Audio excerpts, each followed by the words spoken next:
কবিতাৰ শিৰোনাম তোমাৰ বিয়া। কথা সঞ্জিত দাস। আবৃত্তি মাইনা ফুকন। তোমাৰ বিয়া।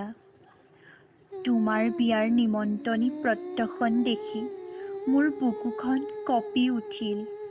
মোৰ দুচকুৰে বৈ আহিল এক অশ্ৰুৰ নিজৰা।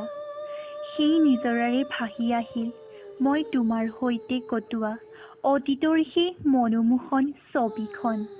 তোমাৰ বিয়াৰ দিনা তোমাৰ ঘৰলৈ যাম কেনেকৈ? কইনাৰ সাজত দীঘল উৰণিলৈ ঢাকি থোৱা মুখখন চাম কেনেকৈ?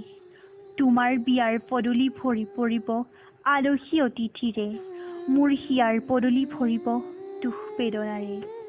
তোমাৰ কপালত দিব কোনোবাই ৰঙা ফুট। হোমৰ জুইত সাক্ষী কৰি তোমাক বিয়া কৰাব। এইবোৰ দেখি জানো সহিব পাৰিব মোৰ কোমল অন্তৰখনে?